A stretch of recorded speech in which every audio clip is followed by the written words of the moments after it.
Thank you very much. More than ever before, the movie industry is being dominated by highly visual and stylized motion pictures. My next guest is considered one of the most sought-after special effects wizards in the world. He won an Academy Award for his work on Star Wars.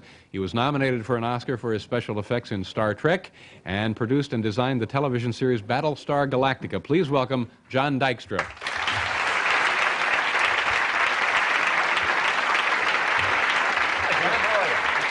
Nice to meet you.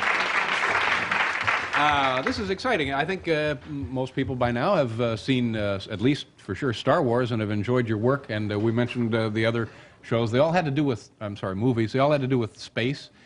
Is that pretty much the area of influence for special effects now? Oh, I don't know. I think that probably special effects has got application on a much broader basis. Basically what we do is take people to places that they can't go on location to shoot, or where it's too hazardous to shoot, or where they really can't create that kind of environment, like in fantasies. Yeah. So you pick up a script. Somebody has hired you to do the special effects, and in the script that you see where I don't know, a rocket ship or a flying saucer has been destroyed, and then what do you do? Well, usually in the script it's something like and unlike anything you've ever seen before. Mm-hmm. That's one of the catchphrases. Yeah. Or then they attack the Death Star, and that's that much, and that's it. That's it, huh? Yeah. Usually you break it down from the point of view of what the director, whoever the creative people are, director wants to see in the film, and draw little tiny pictures that outline exactly what it's going to be. Uh-huh. Because it takes a long time to produce any given shot in order to come up with the amount of money it's going to cost, which for some reason they seem to be interested in.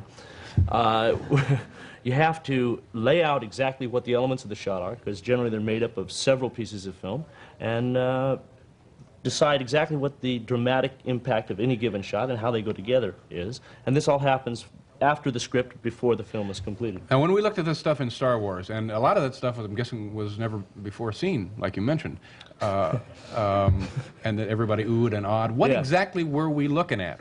Did you do this stuff and then film it, or did you actually put it on the film, or? Well, basically, we didn't go on location, first of all. That was tough. But actually what it is it's a combination of many things. In most cases, particularly in the case of Star Wars, it's a combination of miniatures. The spaceships themselves were about that long, most of them, and they varied in size, depending upon what you had to do with them. And then we'd shoot a star field, which amounted to a black piece of paper with little white dots on it, and then combine those two elements. And then in the cases of lasers, those were added as pure animation, and in the case of explosions, those were shot at a separate time and then double exposed, meaning put together on the same piece of film. But was there ever an actual explosion that you filmed and added in? Oh, yeah. In fact, I was very intimately involved with a couple of them. Major, huge, big guys? Yeah.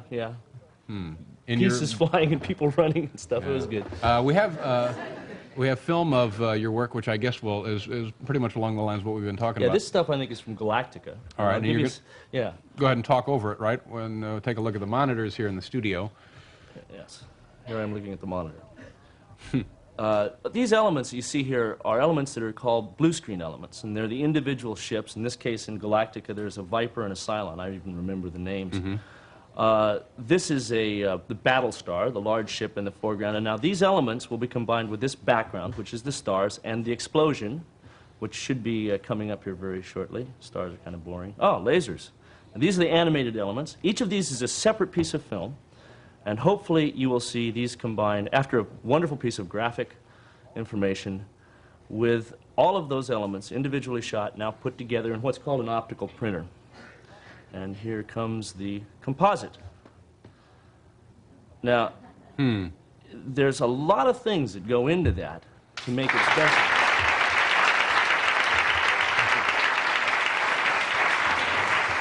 Just how long did that take? What kind of work did that represent, what we just saw there? Well, and in the case of the individual ships, most of those would take between 4 and 6 hours to shoot individually. That means lining the shot up, figuring out what the move's going to be, and actually photographing it.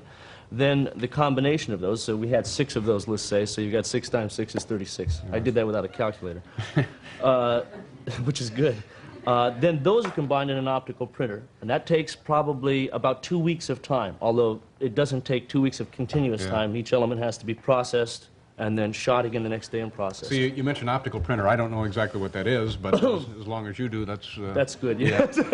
Is your job more like that of an animator, or is it more of a guy who is exploding things in his backyard and filming it? I think it's more like the guy exploding things in his backyard and filming it, or exploding them even if you don't have a camera. Have you just for the fun of it? Maybe on a date. We have a good time with that. Yeah. We do. Do you ever? Have we ever seen an unbelievable special effect in a movie and found out that it was just you, a cup, and a pencil going like that or something? You know, oh, look, it's the old coffee effect. That's number 5. We charge a lot for that. Would you like a job?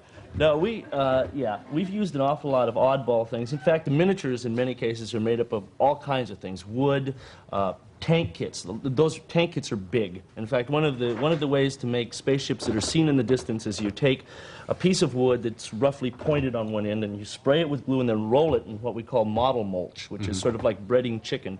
And then you put it off in the background and it has things sticking out all over it, and you spray a little paint on it to make it look aged, which was Doug Trumbull was who I initially worked with, and he had a concept of making sure spaceships look aged. Doesn't rain much in space, but it seems to sell it. Yeah.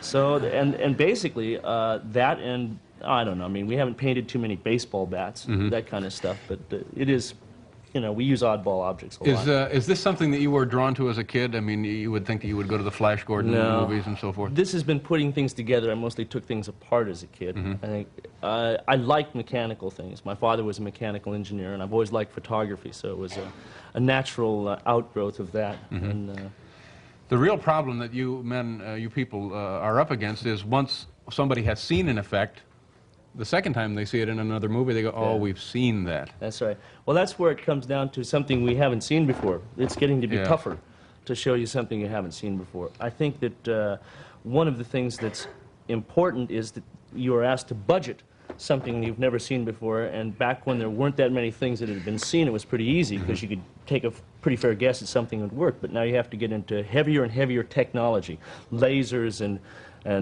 electromagnetic liquids. It's great fun. Electromagnetic liquids? Yes, I made that up. Oh. You're getting some of that. Sounds pretty good. Exciting. Yeah. Hey, listen, they bought the beverage of the 80s. Just don't go through the airport. But now you would describe this becoming more and more elaborate. Are these special effects going to dominate films? No, putting actors and it's still storytelling, basically. I mean, what we do is it's like when you were a kid and somebody told you a story about horses running across a bridge, you know, and then you had the teacher who was heavy into kids, and she'd beat on her chest while she made the horses run across the bridge. So it's sort of a filmic beating on the chest, so to speak. But what it does is adds to the credibility of a story. It brings people to a theater to see a fantasy show and allows them to remain out of their seats, so to speak, involved with the movie. And that's why it's tough, because the more sophisticated the audience becomes, the more often the seams and the effects show, and the more often they realize they're in the theater and somehow are then dropped out of the magic of the story. What about, what was your life like when you won your Academy Award? Oh, it was very surprising. I hadn't been involved in the business for that long, and basically it was myself and a group of very good friends, ranging from a broad variety of backgrounds, including a social worker, lab technician, nuclear physicist, everybody. We got together and worked on Star Wars, and we were really elated because of the work. It was an opportunity to be ingenious, which we of course all were. And when we won the award, it was amazing because these were my newfound peers in a business that I hadn't been in long, and I was really overwhelmed by it. I was really surprised at the fact how overwhelmed I was. Where were you making your home then? In my truck. Yeah. My dog and I lived in my van for a long time. But I lived initially in Long Beach, and I traveled around working in the Valley area because effects shops seemed to congregate there for some reason. It must be the air or something. But I was between jobs at the time, and I was in and out of houses, and, you know. Yeah. What about 3D films and 3D films on TV and 3D TV? I don't know whether you had the video 3D event that we had in California last week. No, I heard about that. Yeah, so it was pretty exciting. Everybody got very close to their television set. Does it work? Is it going to be around? Well, in television it's really tough. 3D in itself is inherently a problem because your eye is focused at 60 feet or however far away the screen is, and it says this object's 60 feet away. And then the interocular, the distance between your eyes and how they converge, says that object's 3 feet away. So basically, you got a battle going on in your brain. And it gives you a headache, right? It gives you a headache. Some people have managed to achieve that with other things, but this is another method of getting it. How did that look on TV, by the way? You actually saw it on TV? Yeah, they didn't have it worked out very well, I'm afraid. You know, in motion pictures, you have the luxury of a major budget and lengthy production time to establish a really nice, solid special effect. In television, we're working on a shoestring and no time whatsoever, but I think we still do a pretty nice job putting together a pretty realistic special effect. And if you don't mind, I know this is kind of intruding on you, we're going to show you now some NBC special effects here, and just keep telling yourself this is only a demonstration. Is this for a new series? Well, it very well could be. Let's take it.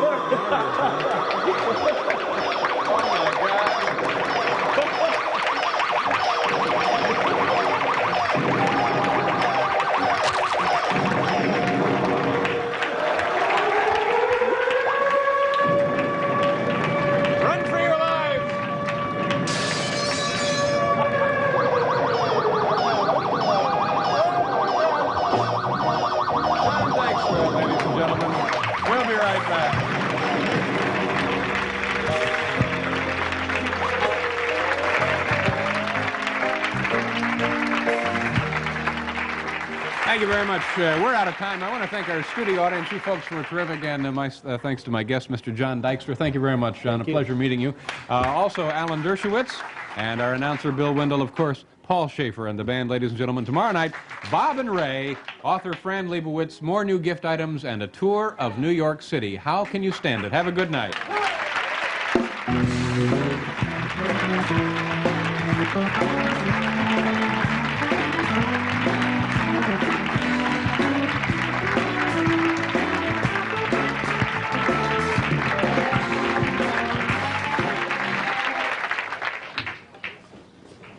This has been a Melman production.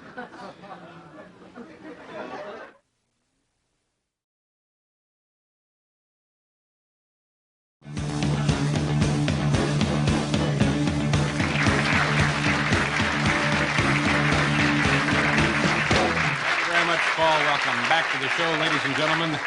We have quite an extravaganza assembled here for you. Let's begin it, shall we? My first guest once dropped out of acting for 8 years to work as a carpenter. When he returned to acting, he starred in films that have so far grossed $1 billion or so. His latest film opening this week is Blade Runner. Please welcome Harrison Ford.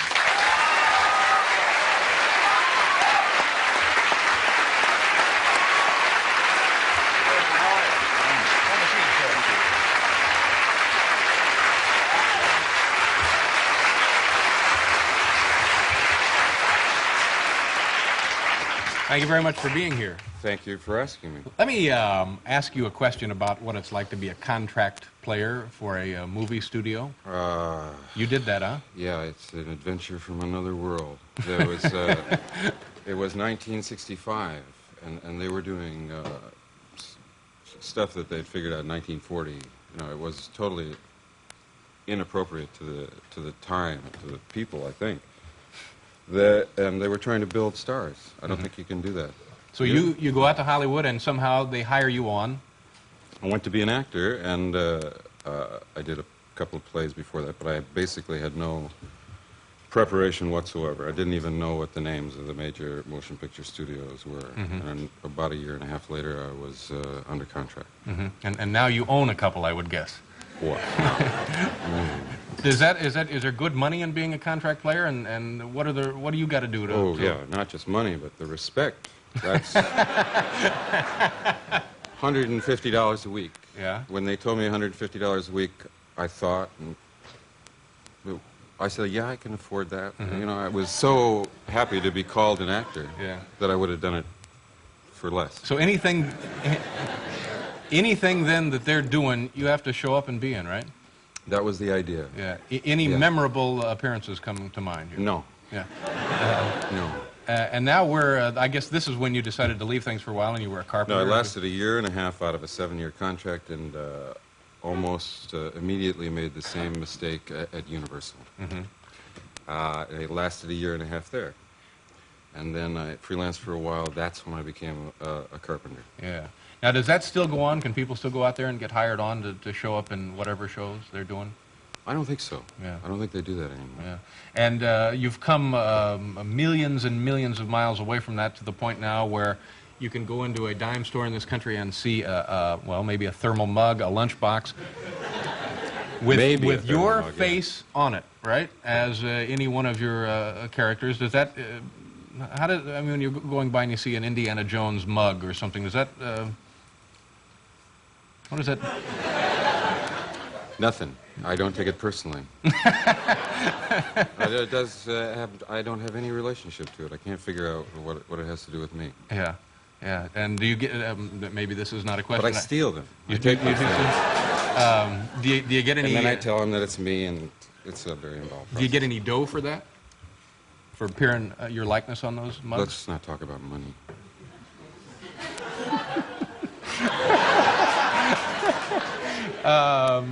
Okay. Let's talk about something else then. Now, when you first worked with George Lucas, was it in American Graffiti? Yeah.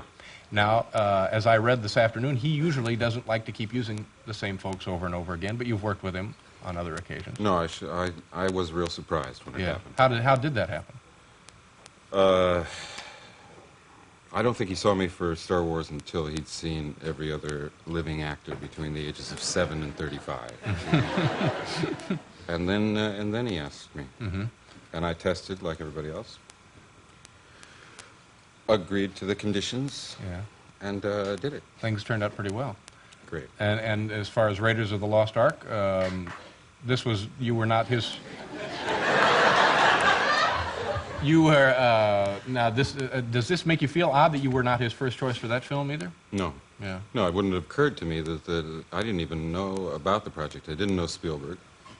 And it didn't occur to me that I would have a chance of doing it for the same reason you just mentioned. Do you know anybody who was in the running before you got it?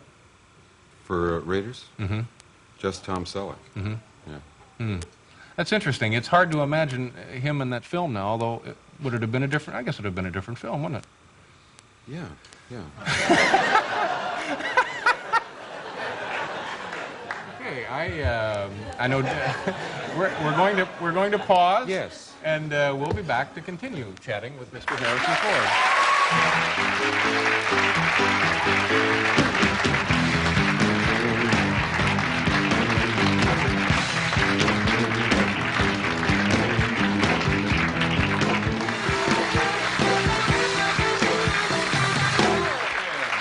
Back to the show. Harrison Ford is with us, and we're talking about things. Now, I was also reading today, a publication printed that you were doing your own stunt work on Raiders of the Lost Ark, and which seemed to be not true. No, I wouldn't do a stunt. There are guys much more prepared to do that than me, and to suffer the consequences. Yeah, but it looked pretty dangerous. Being pushed around by that truck straddling the front wheel of a... It's the difference between doing stunts and doing physical action. Uh-huh. Physical acting. So you were doing some physical acting. And it said that you prepared yourself the best way you could. And you mentioned that even if it included chemically preparing. I didn't say that. Yeah, maybe it was the guy, the Popeil man said that. Was it? No, I don't. Stuff here, right? When he invented the Vegemanic. I was just being silly. Oh, I see. Just being silly. I don't remember where I said that or under what circumstances. Mm-hmm. Probably someplace like this. Mm-hmm. Where one is encouraged to say anything. Yeah, yeah. You seem, now, I know you're probably not most comfortable going around talking about a project. You'd probably rather be home, wouldn't you? Yes. Well, yeah. Not right now. Well, no, I know that feeling. But did this sort of thing, appearing in front of people, makes you uncomfortable? No. Mm-hmm. Not here, not with you.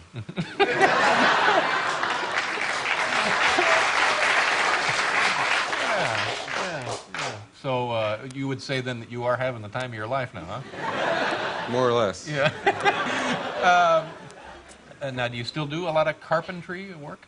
No. No, I don't have much time. When I get home, I like very much to do it, but I just don't have a big enough block of time to do it. And by carpenter, you could build a house if you wanted Yes, to? I could. Have you built a house? No, I confine myself to smaller projects. But the same things are involved. Yeah, yeah. And now we have some footage from your new motion picture, which we will see. We're going to pause. Perhaps Harrison will build us something in that time, and we'll be back to take a look at some scenes from The Blade Runner right after we pause for intermission.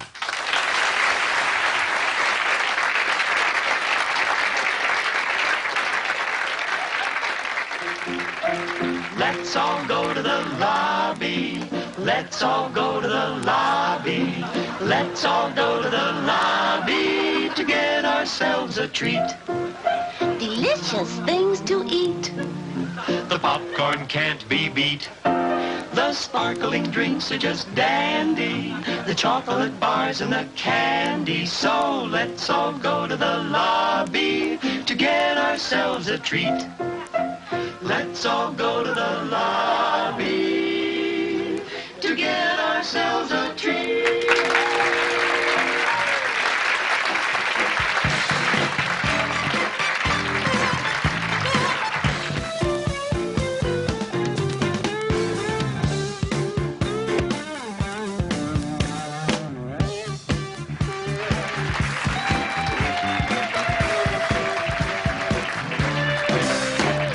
Back to the show. Harrison Ford is here with us. Of course, we're going to take a look at some footage from his new motion picture, The Blade Runner. Also in this half hour, a tour of Times Square, and the president of Ronco Teleproducts, Ronald Popeil. You guys did a couple of films together, I know, back in the 60s. Ron and I, yeah. What is The Blade Runner? What does that title mean? It's the name of the police unit to which the character I play is assigned. And is this a movie that takes place in the future, the present? 40 years in the future, on Earth, in recognizable surroundings. Not so much science fiction as a little bit of futurism blended with a detective story. How do things seem to be 40 years from now? It's no musical comedy, David.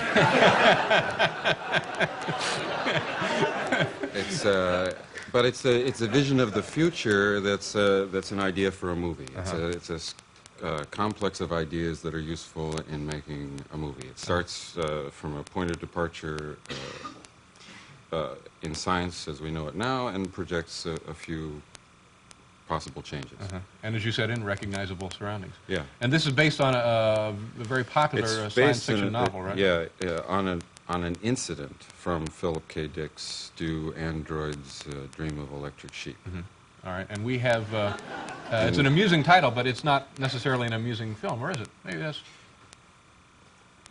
Well, no, it's not calculated to be amusing, but hopefully it's engaging and stimulating and full of wonderful ideas. Right. And as you said, it's based only on an episode from that book. Right. Okay, now we're going to have a look at some footage, and is it self-explanatory or is it too late? It may be too late. Well, questions later. Okay. It's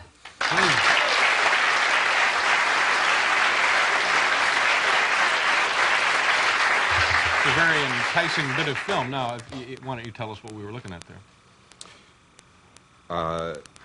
The other character is Rutger Hauer, who plays my arch antagonist. Very good in the film, wonderful actor, Rutger Hauer. And he is a replicant, which is a flesh culture creation of the laboratory. And he's awfully mad at me for something I did.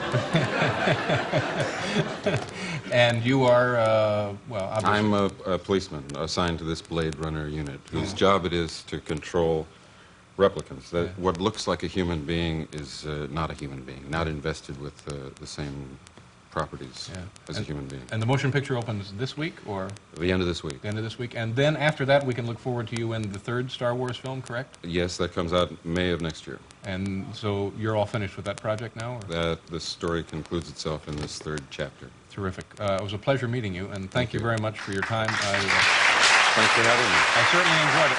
Harrison Ford, ladies and gentlemen. Thank you.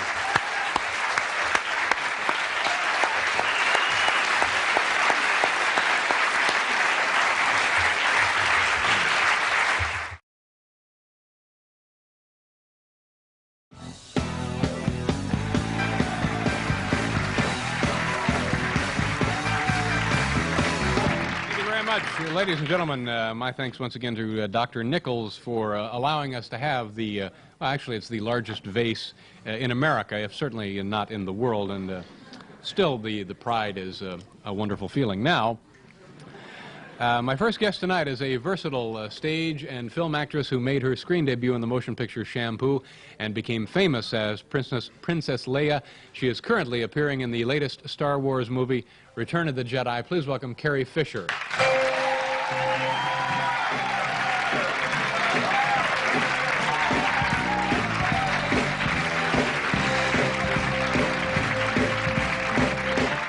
What'd you say? I just wondered. You just wondered what? Talk show protocol. I don't know. Do we sit down? Or... Eventually, you're Yes, okay. you're requested to sit down. Okay. Yeah, I never know what to do either. I guess in my case, I should wait till the guest is princess seated, sits, yeah. or the princess. Sure. I'm sorry. I'm sorry. I screwed up the name of the movie. I called it whatever I called it. I'm Revenge. sorry. Yeah. I hope It's it doesn't okay. hurt the No, box no, office. I think it'll be okay. Now, this. How do you feel about this? Is the third? Is there going to be another one? What do they say? I don't think so. Can you? I mean, Han and I sort of choosing what planet to live on and having a child that grows up with hair like that and so Yeah. forth. No, I think they were considering doing the prequels 1, 2, and 3, and I don't know that they're going to do that now. I think Mr. Lucas is very tired. Yeah. How about you? Would you be interested in doing another one if they? Choosing a planet and stuff like that, yeah. Does it? How does it affect you now that you can go into stores and buy stuff that looks like you, the merchandising? It doesn't look like me. The second one they came out with looked like Eddie Munster, the Empire doll, and I was very upset by that. As upset as you can get about dolls in your likeness. I don't like the shampoo that much because you can screw my head off and pour liquid out of my neck and wash your hair. Yeah. And it says lather up with Leia and you'll feel like a princess yourself. Well, that's. Now, do you have to give your approval for that sort of thing? I signed my likeness away, so they made me into a racer and stuff like that. But they don't even come to you and say, "This is as close as we can get. Is that all right?" They don't. No. Yeah. Not at all. They just take it from pictures and so on.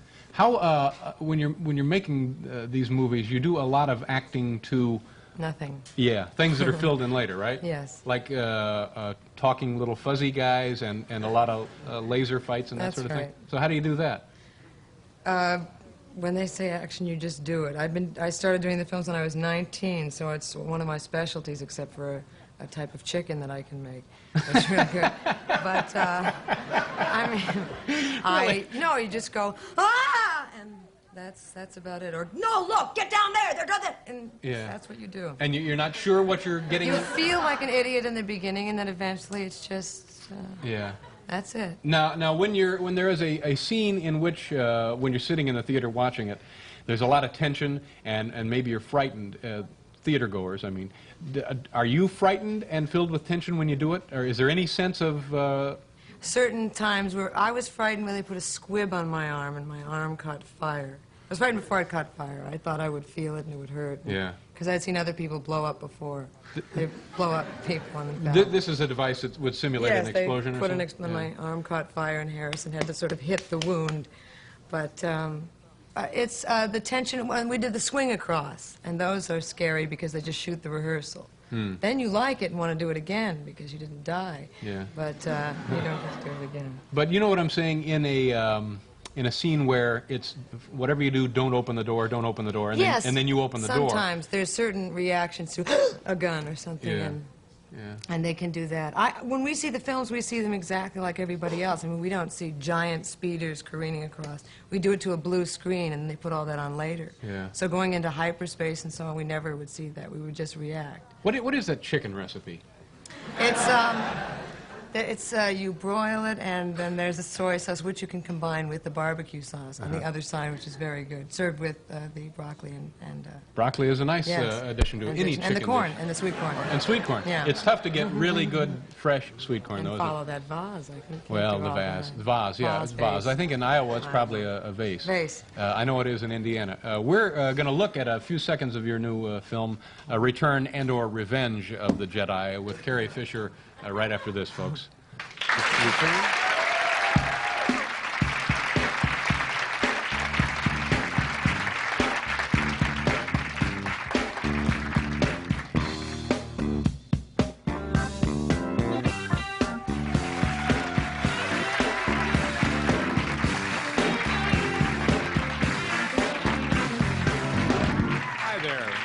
Carrie Fisher is here. Tomorrow on this program, Gary Mulder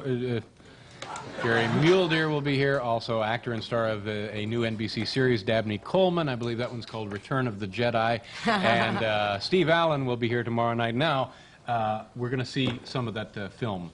And I know what this is. Tell the folks what it is. It's a very exciting scene, isn't it? This is the motorcycle sequence, and I don't know how to set this up. We're being chased once again by the horrible stormtrooper people, and we're on flying motorcycles, Harley Davidsons in space. All right, we'll look at this, and then when this is finished, I want you to explain to me how this was accomplished. Uh-oh. Yeah. Okay. Here we go. The Carrie Fisher and Return of the Jedi and the motorcycle, you know.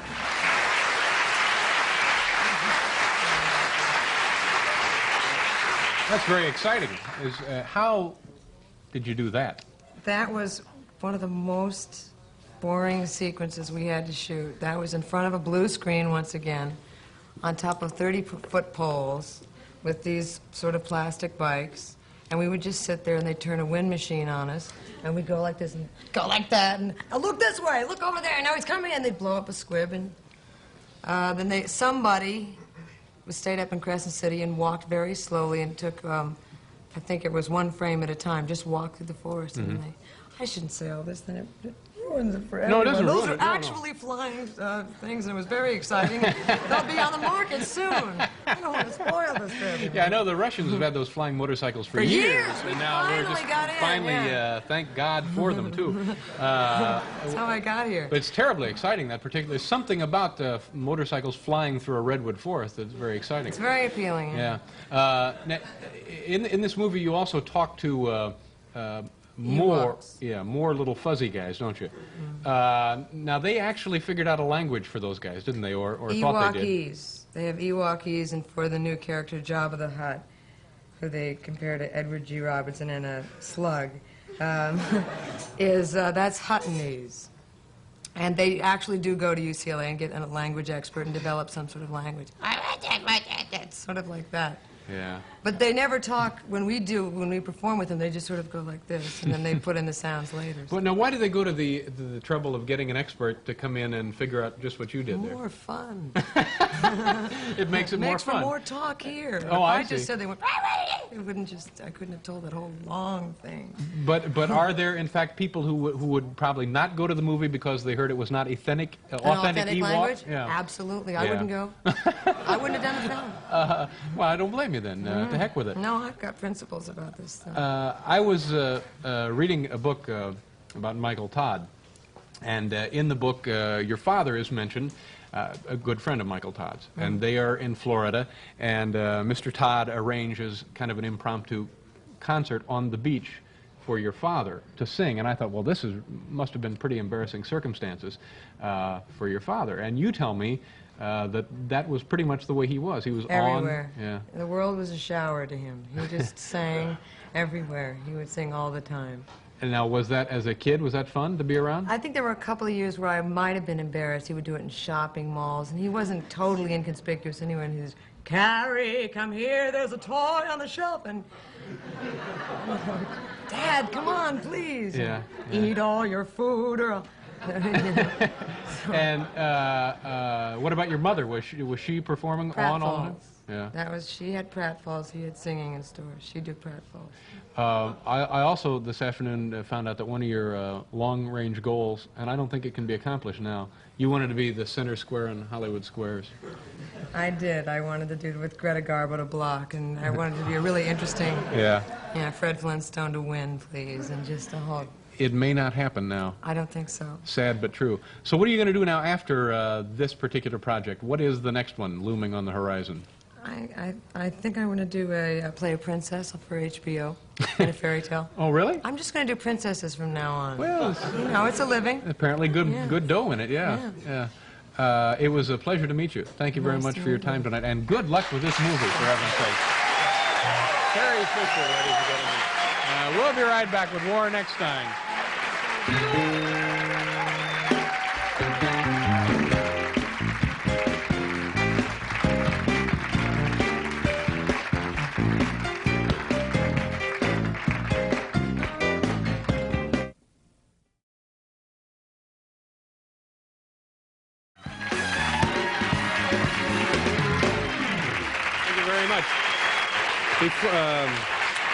Just before we introduce Mr. Hamill, would it be possible, Bill, is it too much of an imposition to ask you to step in front of a camera tonight? No, come on, Bill. Come on. No.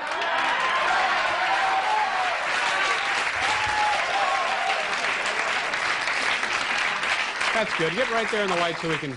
Now, that appears to be a bright green sweater and kind of a pastel green pair of... Now, is there some kind of holiday today, Bill, that we don't fully understand? It's the wearing of the green, Dad. Oh, well, good, Bill. Thank you very much. It's my pleasure. Yes, he looks fine, doesn't he?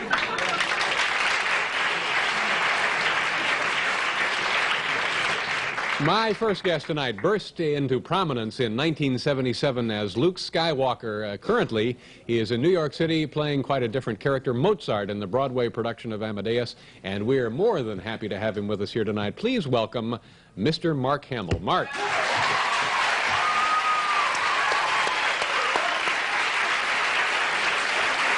how are you, sir?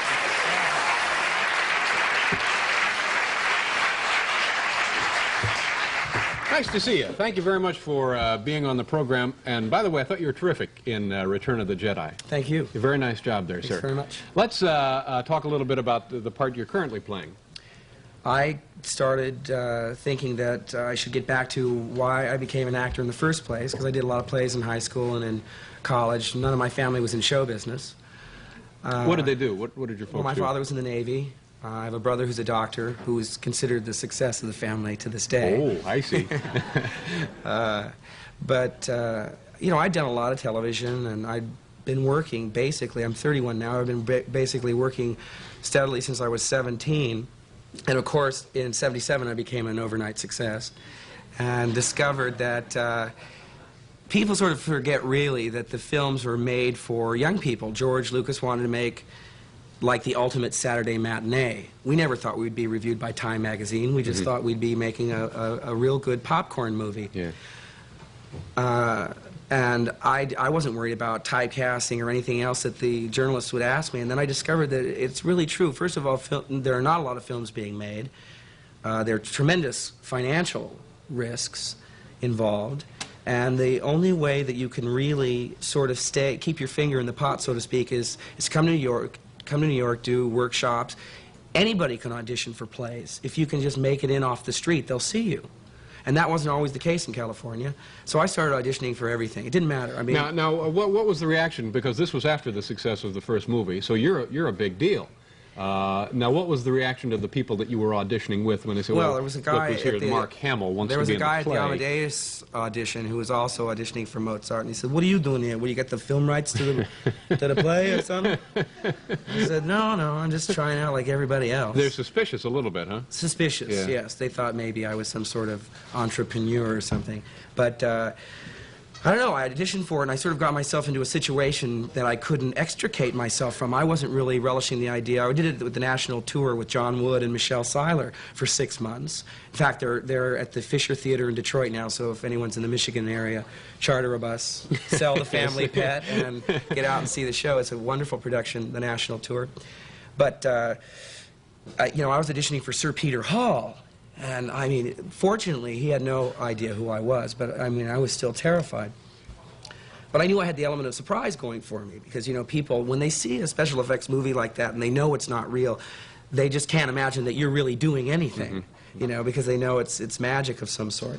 But I auditioned for him, and I wound up being offered the role, and I thought I'd never be able to live with myself if I said, "Hey, you know what, I turned down Amadeus," and they'd say, "Yeah, sure."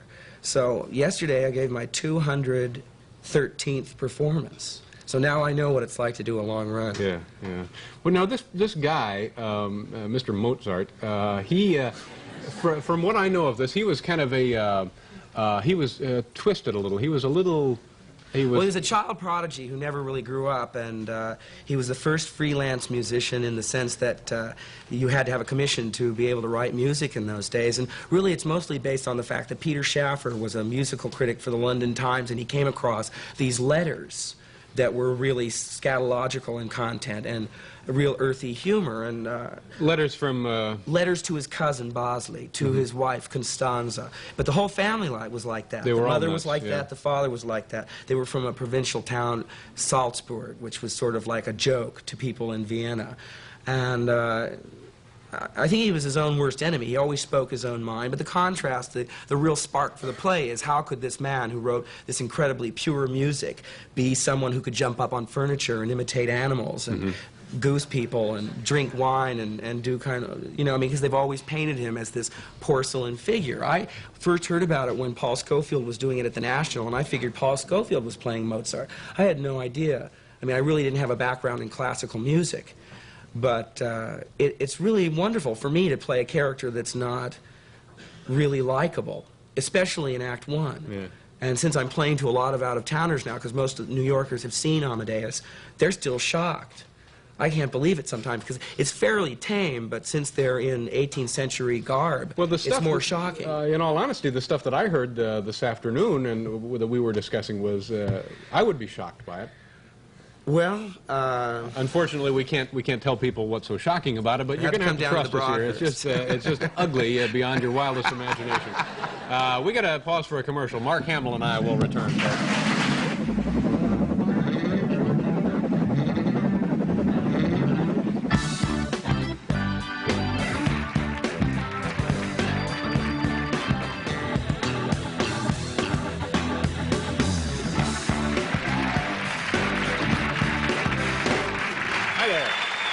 Mark Hamill is here.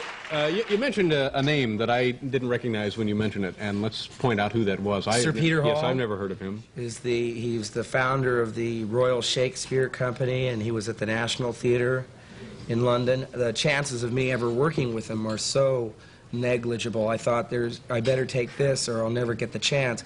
They do bring a lot of English casts to America, but it's not really reciprocal. I don't think they let Americans go to England very much. But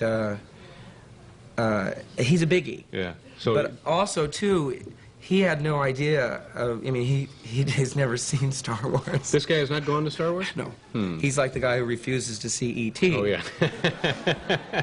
But I think he's pretty busy, you know, so... Yeah. Let me ask you about the story of people camping out in your front yard in California. Although maybe we don't want to talk about that because you don't want to encourage that. Well, I mean, Unless... the thing is, it's like people that talk about the merchandising or anything else. It's supply and demand. It's like any maybe pop group or a hit television series. It is supply and demand. If kids want to bring lunch boxes with that particular thing on it, it amuses me, actually, because, I mean, look at how quaint some of the Beatles bubble bath looks these days. It'll probably be just collector's items in another 10 years. But what about the, in addition to the, it's the band, they have another job during this time every night. They're, I thought that was a rim shot, and I didn't say anything funny. No, we wouldn't do that. But you know what I'm talking about. You have a home, suddenly the movie comes out, you're a major star, and you got people living on your yard. Well, it was, and also they'd look through the window, so you'd find yourself going to change channels on the TV on your hands and knees. He said, this is no way to live. No, that's not good. This is no way to live, so I moved, and, you know, But didn't you at one point actually kind of deputize these folks? Well, I thought I better get them on my side, you know, don't alienate them, so I'd go out and sign secret pacts where they wouldn't reveal the whereabouts of my secret abode, and actually have them house sit when I would leave, and pick up my mail, you know, throw out all the leftovers in the fridge that were getting kind of rancid. People like that are generally pretty responsible, so you want to put them in charge of your property. Better an ally than an enemy. By the way, the cast at the Broadhurst said, bribe David, go on and shamelessly. So this is from the cast at the Broadhurst, and they thought you'd like a T-shirt. I do like T-shirts. Well, there you go. It's all yours. I'll wear this with a great deal of pride. Thank you very much, Mark. It's awful nice. Thank you, sir. Now you don't have to see the play. No, I'd go see this play in a minute. I mean, they don't pass these out at the door anyway, do they? No. Tell me about before you got into full-time acting and stardom and so forth. You had other jobs? Yeah, I did. You know, I was a janitor. I worked in an ice cream store. I worked at Associated Press. Which ice cream store? Can you say? Yeah, well, it's closed now, called Will Wright's. It was in Southern California. Will Wright's, I'm not familiar with it. It folded soon after I worked there. Good ice cream? Very good ice cream, yeah. Okay. And after that, you worked for... I worked for Associated Press for about 30 minutes. I thought it was like the front page, you know. I wanted to be like Ben Hecht and Charles MacArthur with a hat and a press card, you know. I had delusions of being Jimmy Olsen or something. Instead, I was sweeping out the stock room and cutting copy, and it was very frustrating. I finally went... I thought it was funny at the time. How old were you then? 17. Just a kid, a punk. Mr. Punk to you. But I went in, I thought this was amusing. I thought at least to get the attention of the city editor, and I kicked the door open and I said, "Stop the presses, Chief. I got a story that'll set this town right on its ear."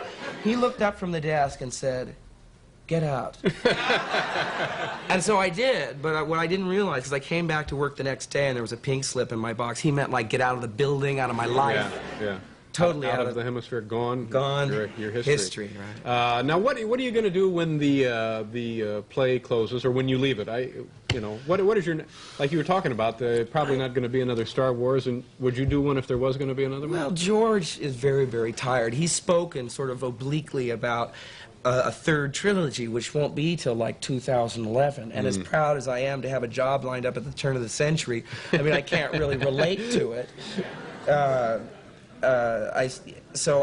For all intents and purposes, I just figure, well, that's it.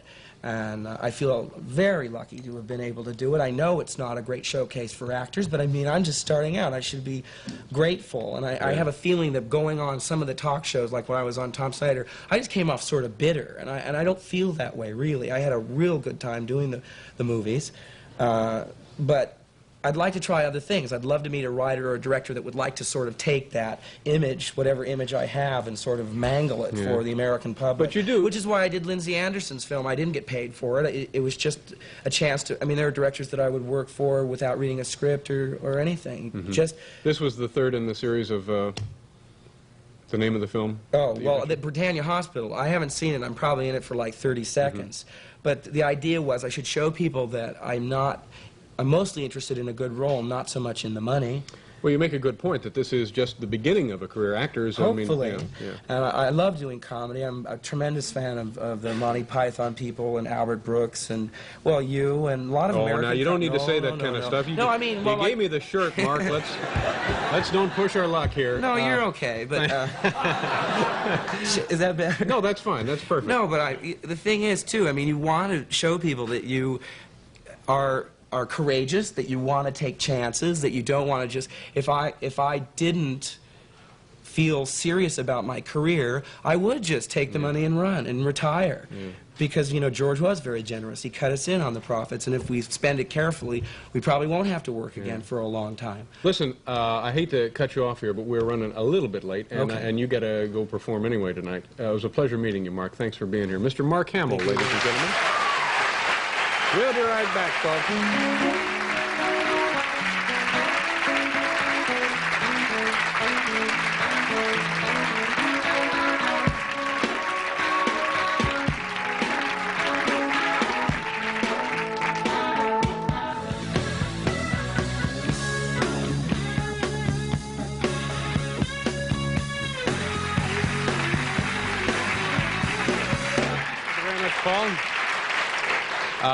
Tomorrow on this program, ladies and gentlemen, we will have the comedy team of Franken and Davis, fine gentlemen, fine examples of Americans, and we're happy to have them with us. Also, actor Albert Haig, former Secretary of State, now acting, will be... I guess that was Al Haig. He'll be here tomorrow. Once again, my thanks to Mark Hamill for being here. When we found out Mark was going to be on the show, we realized that probably a lot of really hardcore Star Wars fans would be in the audience, and it turns out that that's the case. In fact, in talking to some of you people while you're waiting for tickets earlier today, there is one person in this audience who has seen the new movie 3 times. And there's also somebody else who has seen all 3 of the Star Wars movies. So it gets almost fanatical. So we thought it might be a good idea to really put together a Trivia Buffs trivia quiz for the... Now, this may be a little rarefied for the average moviegoer, but I think for the people here in the studio audience, it'll be a lot of fun. So if you want to take the quiz, and you folks at home, we're going to reveal the answers after you've had a chance to play with the question. So this could be a lot of fun for all of North America. Okay, if you're ready, here's our first question in the Star Wars trivia quiz. The character played by the gentleman who was just here in Star Wars, his name was Luke blank. Luke blank. Take your time. That's right. Luke Skywalker was the character of that man who was just here. Now, question number 2. This is a quote from the movies. May the blank be with you. Okay, and the answer, the Force. That's right. Okay, now, if you don't know at home, just guess on some of these. Now, question number 3. The 2 mechanical friends who helped Luke Skywalker were... And the answer... That's right, they were robots. That's right. Okay. Question number 4. Spell Obi-Wan Kenobi. Okay, and the answer...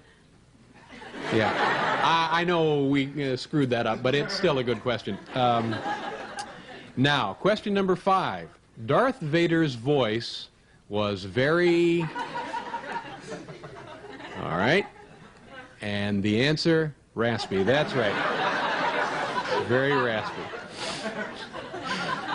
Question number 6. The candy that the little boy used to capture Yoda... I know, it's a little tricky. Think. And the answer, Reese's Pieces. That's right. Okay, now, we're not done here. We have a couple more. Carrie Fisher, who plays Princess Leia, is the daughter of entertainer Eddie Fisher. This is common knowledge. The objects Eddie wears around his neck are called... All right, and the answer, gold chains. That's correct. Some of these are real brain teasers, aren't they? Now, question number 8. George Lucas, the man responsible for these movies, makes more money than... And the answer, you. That's right. He makes more money than you. Okay, now, we hope you played along at home, and the folks here in the studio audience took the test, and we'll compute the results and have the winner, our audience winner, out at the end of the program. Ladies and gentlemen, thanks for all your help there. We're going to go away for a commercial. We'll be back with cartoonist Jack Ziegler.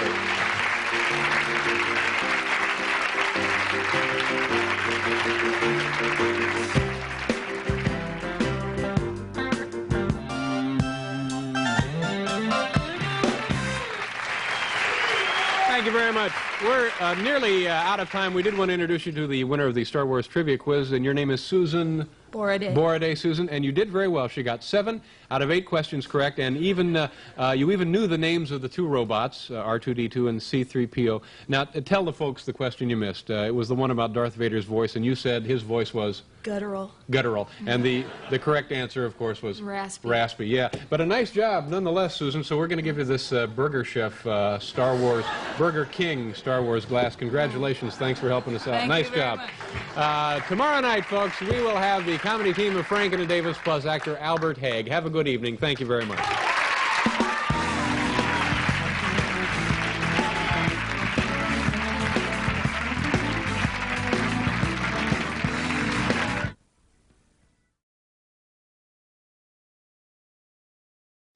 Okay, here we are. This brings us now to, finally, letter number 5.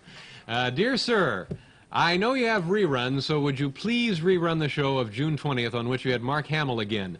He wasn't mentioned in the TV guide or our paper, and I was gone that night.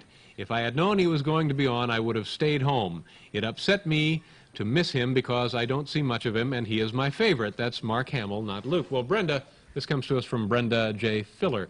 Brenda, I agree with you that we should rerun the show with Mark Hamill. He was a very interesting guest, and as a matter of fact, Mark was supposed to come back on our program, coincidentally, this very evening. Unfortunately, he had a scheduling conflict and could not be here. But to show you what a gentleman he really is, he was kind enough to tape this following special message just for you. So if you'll watch the monitors, and Brenda at home, use your TV, and you'll see our friend Mark Hamill. Hello, Brenda. When I heard about your letter, I felt I owed you a personal explanation. You see, I'm in London right now promoting my film Return of the Jedi, and the people in England couldn't be nicer to me, but quite frankly, I miss the good old US of A. As you can imagine, being out on these promotional tours can be quite a strain at times. There are the interviews, the photo sessions, and there's also the problem of living out of a suitcase in a foreign country. Excuse me, Now, as long as I have fans like you, though, Brenda, I think these overseas trips can be a lot more fun. I really want to thank you for writing the letter, and I'm only sorry I can't be with you there in the studio. Excuse me, really Mark? honored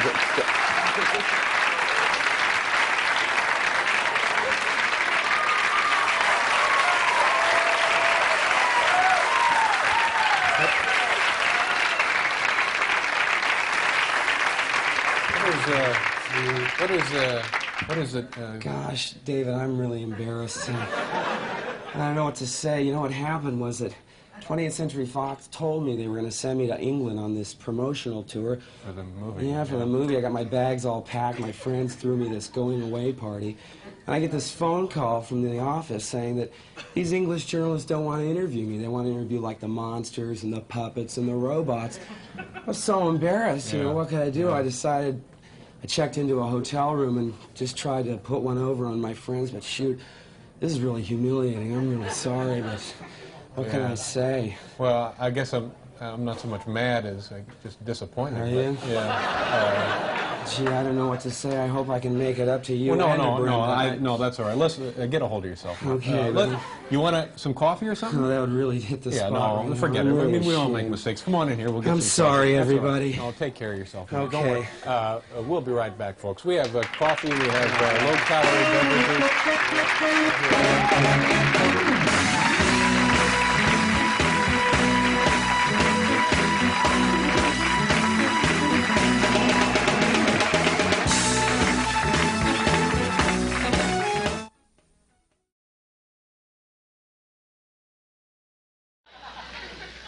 What is it, the 19th? Yeah. 19th of April. Is it? Boy, April is just about gone, isn't it?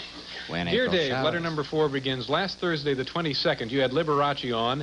Oh, that's right, and you cracked an egg with one hand. If possible, could you show how that is done? A very dedicated viewer from Penna.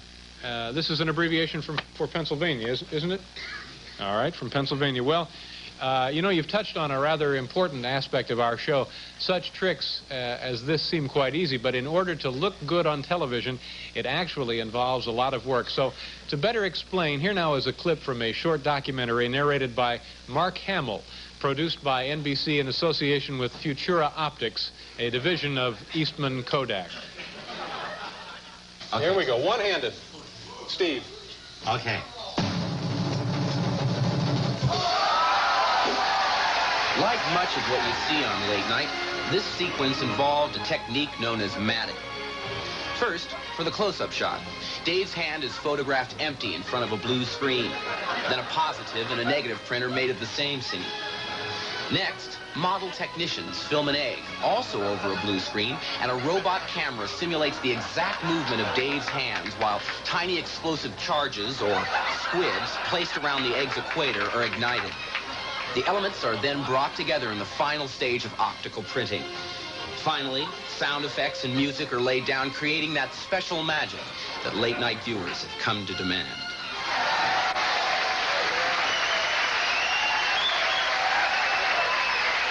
Not easy.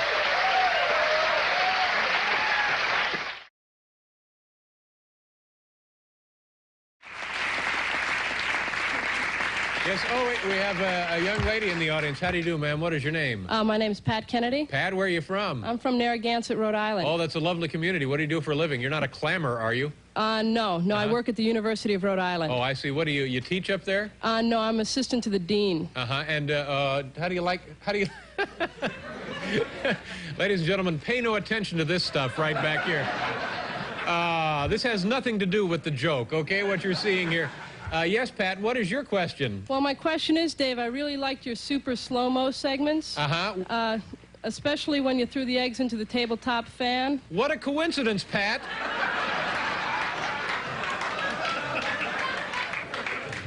So you would like us to try it maybe with a little larger fan? Yeah, well, the problem is you couldn't see it really well. That's right. That Okay, fan. good Lord, we've anticipated her every whim.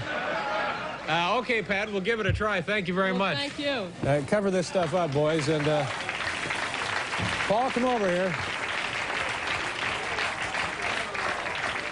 Are we all right? We have time for this? All right, now we have a choice, Paul. We have, come here, don't stand back there. We can either lob a dozen eggs in there, or we can toss a pie. We have cherry pie and a cream pie. What do you think?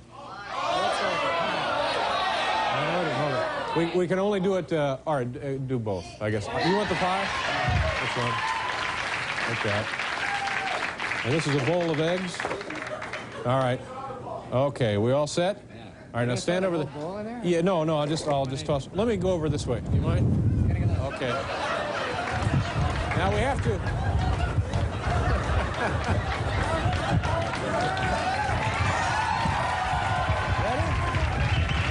Ready? No, do it this way. 1, 2, 3. Oh! Oh! God! Oh! Are you... From behind. Oh! I'm sure. No, let's... Can we see it in the instant replay? Oh, here comes the instant. There goes there's the fan. Oh! Oh, that's great. Jeez, that's nice. Thank you. Very nice question, Pat. I tell you, we're going to hose off the audience. We'll be right back, folks. Remember, Alec Guinness is here tonight. I'm sure oh, God.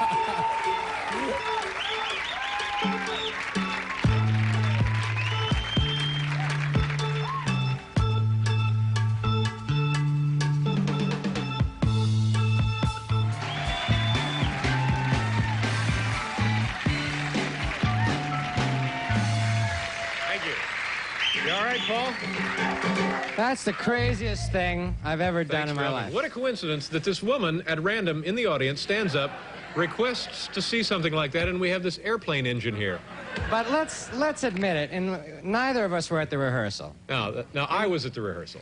Did you not go behind the fan? No, you don't do it behind the fan. You stand in front of the fan. Oh, thank you very much. Really? Look, they're delivering baked goods here. How come you didn't get hit by a No, I million got hit eggs a little like I bit. did? I don't know what happened. You stood in front of the fan? We got hit a little bit, yeah. Maybe I should have been at the rehearsal. Well, please, Paul, please, I'm pleading with you to come to these meetings and rehearsals. Well, is this what it takes? My first guest tonight is one of the greatest actors living today, and this is probably the first time he's ever followed a giant fan.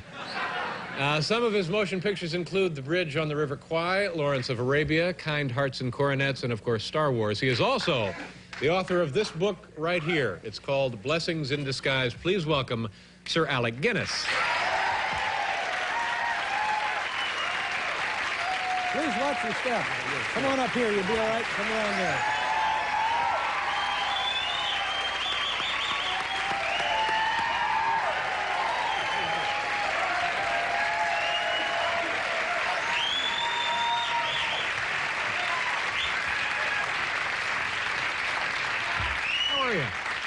How are you? I'm just fine. Thank you very much for being here. I'm guessing you don't get a chance to see this television program. I haven't seen it, except what I've just seen now. And what was your impression there? Oh, I'm absolutely mad about it. Oh, you thought that was all right? egg shot, you know, that could go in the Museum of Modern Art anytime. You're Sir Alec Guinness. Sure. And I can call you... Alec. Alec? Tell me about the ceremony at which you're knighted. This is what happened, right? You were knighted. Oh, you know, you shuffle along with a lot of other people. Mm-hmm. And the Queen takes a sword, which is a little alarming, and gives you a tap on each shoulder. I mean, kneel on one knee in front of her. How many And people are knighted at once? Oh, I don't know, half a dozen, 10 maybe. Yeah. Do you remember the other folks you were knighted with? Never heard of them since. No kidding. You don't, there's no, like, annual picnic or anything? Was this, like, a really high point in your career to become knighted for your efforts? Well, I don't know. It's a very nice honor to receive. There's no financial benefit. No money involved? No. You get I'm guessing, a plaque or a... No, not a thing. No kidding. No, not a thing. But from that... a tap. And from that... And from that point on, you're Sir Alec Guinness. That's right. Yes, and my wife becomes a lady at last.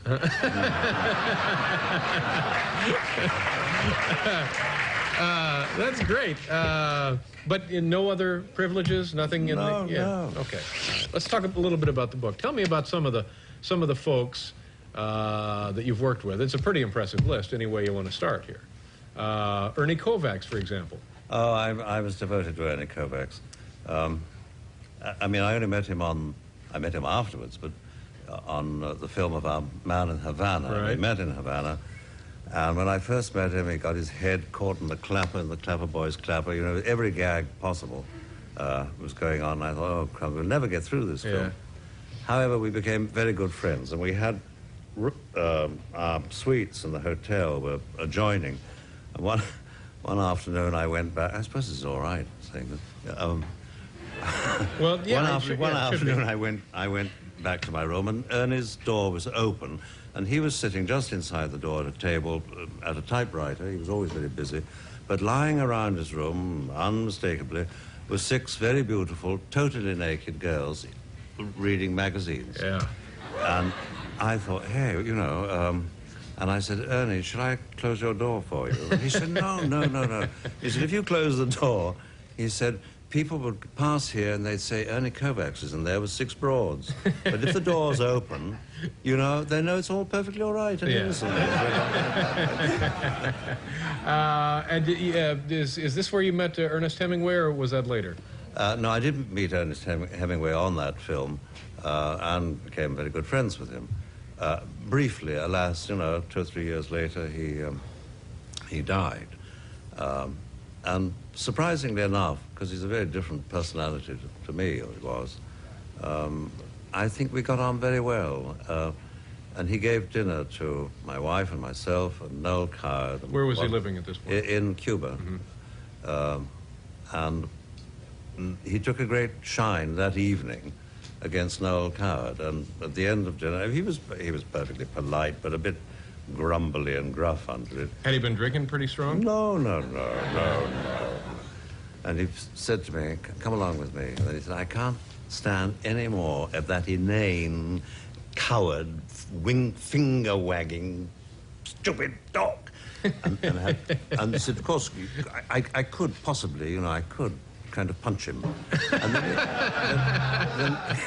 then he looked at some stuffed animal heads on his wall, you know, great beasts from Africa and so on.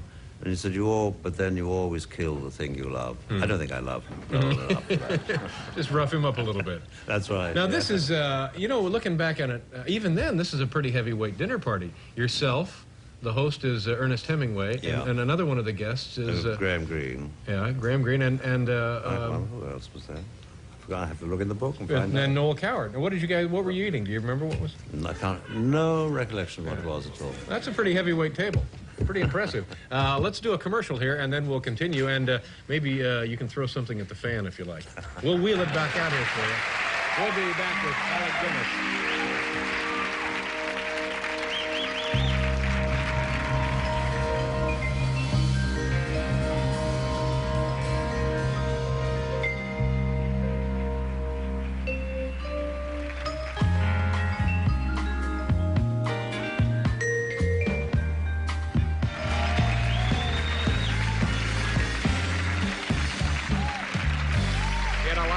He had a lot of cats. Hemingway, were there cats everywhere? House cats running around all over the place? I don't remember. Don't remember that. Tell me about, we were talking the other day about Ralph Richardson. And somebody, I think it was Bill Wendell, had mentioned the story about how, there, again, at a party, he came in and did something to you. Do you know what I'm talking about? Is that... It wasn't a party.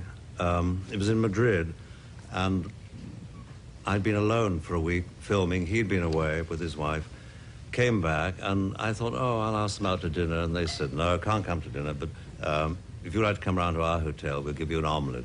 An omelette. So I went round rather early, and there was a waiter arrived at the door at the same time as I did, big vestibule to their suite, and his wife opened the door and said, come in, and Ralph suddenly appeared and came straight up to me and said, who can you hit except your friends? And before I knew where I was, he'd punched me on the jaw and knocked me out flat on the ground, you know. And then he retired into another room and went firmly asleep. He was very tired, of course.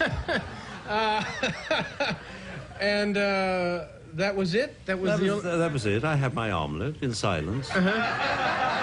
Unsuspiciously. This must have been a very strange man. Oh, he was a dear man. I was devoted to him. He died, a couple of years ago. But he was an eccentric. I was in a show with him once in London, and you can tell how long ago it was, because I was playing the juvenile. And in the last act, I had a quick change into evening clothes, white tie, tails, and evening shoes. And he came to me after a performance and said, your shoes squeak. And, well, I knew they did, you know, something, you know how they can, the evening shoes. He said, do something about it. And I said, well, I've tried. I've put Vaseline on, I've dampened, nothing seems to happen. Anyway, the next evening, when I came to do my quick change into my evening, they couldn't find my evening shoes, searched everywhere. Then my dresser found them in a bucket of water in a corner of the room.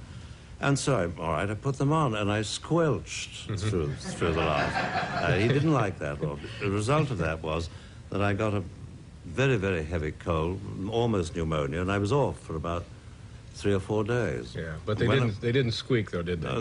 No, he'd done it, of course. And when I got back, I went to his room and I said, Ralph, I'm sorry I was off, but I did have this ghastly cold. And he said, have you been off, old fellow? I didn't notice. You know, this is going to sound, this may sound strange to you, but I bet you've heard it before. You have the most beautiful eyeballs of anybody I've ever seen in my life. What? They're absolutely... What are you talking about? Your eyes, you have, the color is lovely, and they're just very nicely... Oh, that's very good. Yours are not bad. No, mine are just run-of-the-mill eyeballs, but I'm serious. If you ever get a chance to look this man real close in the face, and in fact, after the show, if you have some time...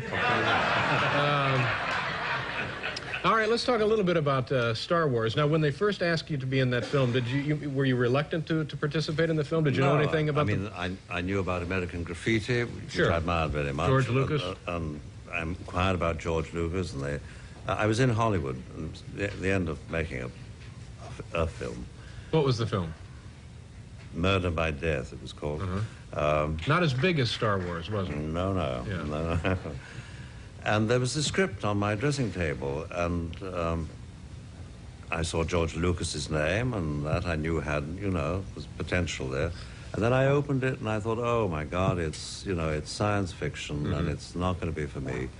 But I'll read a little bit. And I started reading. I didn't think the dialogue was very good, but it held me from page to page. And the next day I met with Lucas. We had lunch together. I liked him enormously.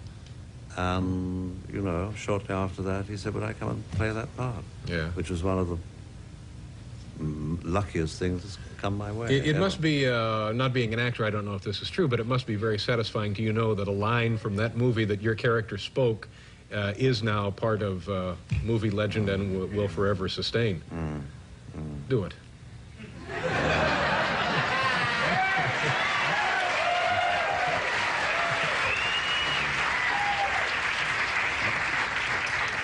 My beautiful eyeballs glaze over. May the force be with you. Oh, thank you. Do you mind that? maybe you're tired of that, huh? I am a bit. A little bit weary of that. All right, I'm sorry. By the way, that wasn't the line I was talking about, but thanks anyway.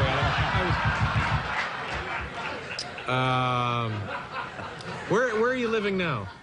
I live in southern England, in the country. And very comfortable. No, very simple. Very simple way. Yeah. Yeah, sure. What do you have, hobbies and so forth? No, I read a lot. Read a lot. I look after my dogs. What kind of dogs do you have? Well, they're both mongrels. One thinks she's a bearded collie, and the other thinks that he's a Labrador, but they're not quite. Yeah. They look kind of like that. What are the names there? The names? It's awfully embarrassing asking about the names of pets. Yeah, I know. You can run into that. I'll tell you the names of mine. All right. All right, and I guess they're embarrassing. One is Bob, and the other one is Stan. Oh, straight, Stan, absolutely yeah. straight. Yeah. Well, my bearded collie is called Bluebell. Oh, yeah. Bluebell. And the Labrador type is called Japheth. Japheth. Well, my wife and I squabble about this. I say Japheth, and she says Japhet. So he gets called those two different names. Yeah. But he's not really confused. But they're great dogs. Oh, yeah, well. And the book, I'm guessing the book is doing quite well for you. In England, very well. Yeah. I hope it'll be all right here. Alec Guinness, blessings in disguise. Geez, it was a pleasure meeting you, and thanks for putting up with this nonsense. Oh, thanks so much. Sir Alec Guinness. We'll be right back.